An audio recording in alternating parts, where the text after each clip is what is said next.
see how it is possible that all of this, the entire history of religion, the entire history of the world, the entire history of the universe, and your entire religious life could have happened without God actually existing?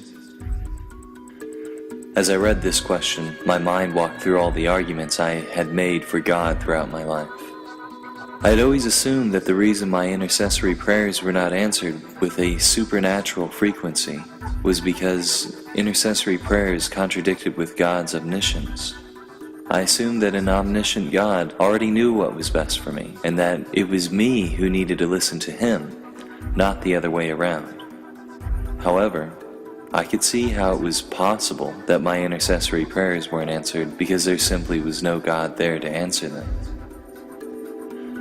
I had always assumed that morality was independent of God because otherwise it would just be a meaningless expression of God's opinions. Because if that were true, God could command things like rape, murder, and child molestation, and they would become moral. I had always assumed that we discovered morality through reason and experience because God had given them to us. I assumed that God made it our responsibility to use those gifts to discover what was right. However, I could see how it was possible that the praiseworthy systems of morality that I learned about in my otherwise secular ethics class were independent of the concept of God because there simply was no God.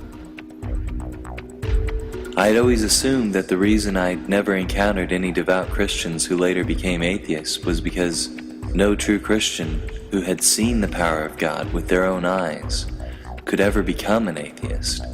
I'd always assumed that atheists were never true former Christians, but rather people who were ignorant of the Bible and what it meant to be a Christian. However, the professor knew more about the Bible than I did, and clearly understood every aspect of my Christian life that I had shared with him.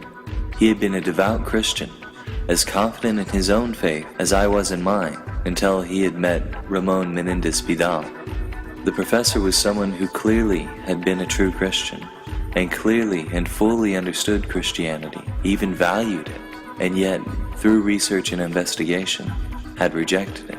So I could see how it was possible that the reason so many people stayed Christian wasn't because there really was a God, but simply because they just didn't know about the things that the professor had shown me.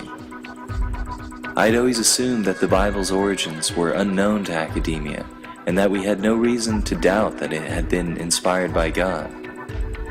However, through the documentary hypothesis, the professor had shown me that academia had made a well-documented and thorough study into the origins of the Bible, and had come to a consensus about precisely how much of it was put together using human reasoning. Among the evidence they found was a set of clear political goals that served very human purposes. So I could see how it was possible that there really was no God inspiring them, but rather that the Bible was just the result of their own human reasoning. I could see how it was possible that they only thought God was inspiring them, but in reality they were just subconsciously projecting their own personal or societal beliefs onto what they perceived as God in their own minds. I'd always assumed that my own experiences of a personal relationship with God were irrefutable revelations and perceptions of a God. However, I could see now how those experiences could be explained as simply the result of my own psychology. I could see how it was possible that I had simply been running a simulation of God in my own mind. And if both the Bible and the concept of God had come from human origins, then any of the logical arguments that Schroeder had made in his book fell flat. If these things came from humans, then Schroeder's arguments could be explained as coincidences, or like the professor had said, it could just be bad reasoning and he could simply be wrong. And when I looked closely at Schroeder's time calculation, I could see that it was off by a pretty large margin from the actual age of the universe. So I could see how it was possible that Schroeder's time argument could seem plausible without God actually existing. And I could see how it was possible that the entirety of creation existed without God actually existing, The very reason that I had originally needed Schroeder's book to comfort me was because none of the processes I had learned about in my physics or biology classes appeared to require a God to work. So of course I could see how it was possible that they simply didn't. So yes, I could see it. I could see how everything in the universe was explainable without a God actually existing. I could see how all the religious symbols and materials and experiences could have manifested without there actually being a God. I could see how it was all possible without a God guiding or creating or controlling anything. That is all it takes, the professor replied. What did he mean by that? This seemed like an obvious logical mistake to me. Just because it was possible that God didn't exist, that didn't mean God didn't exist. Just because I could see how everything could have happened without God existing, that didn't automatically mean God didn't exist. I'd known from the beginning of this conversation that it was possible that God didn't exist. This was nothing new to me. Yet, over the next few days, something happened in my mind. Somehow walking through each of my core beliefs and experiences and appraising them fully, and specifically as being possible without God actually existing, had changed something about my perspective. Somehow, walking through each detail and seeing how I didn't need God to explain any of it had changed the way I saw things. What the professor was engaging in my mind was the concept of Occam's razor.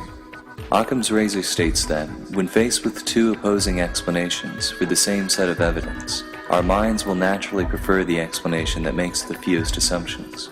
So if an event or process can be explained without an extra, superficial element, our minds will naturally shave that element away, using Occam's razor.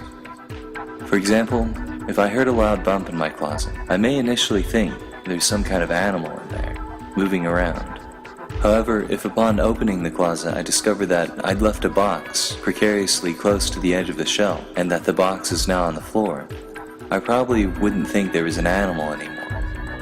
Further, if I looked around carefully in the closet with a flashlight and didn't find an animal, or any evidence of an animal such as hair or claw marks, or any evidence that an animal had escaped the closet, such as a hole in the wall, I probably wouldn't think there was an animal there. In my mind, I have two opposing explanations. One is that an animal knocked the box off the shelf, causing the noise I heard. The other is that the box just fell off the shelf because of natural processes, like a lack of friction and gravity, or the fact that the shelf was tilted. If I wanted to go on believing that an animal had caused the noise, I would have to make assumptions that I have no evidence for. For example, I would have to assume something like, the animal had quietly run out of the closet door as I opened it, without me seeing it. The explanation that made the fewest assumptions, and yet still accounted for all the evidence I had, was that there simply was no animal.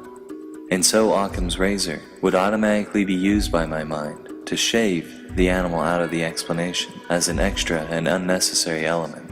An animal was not needed to explain the events. And so there was no evidence motivating me to believe that there had been an animal in the first place.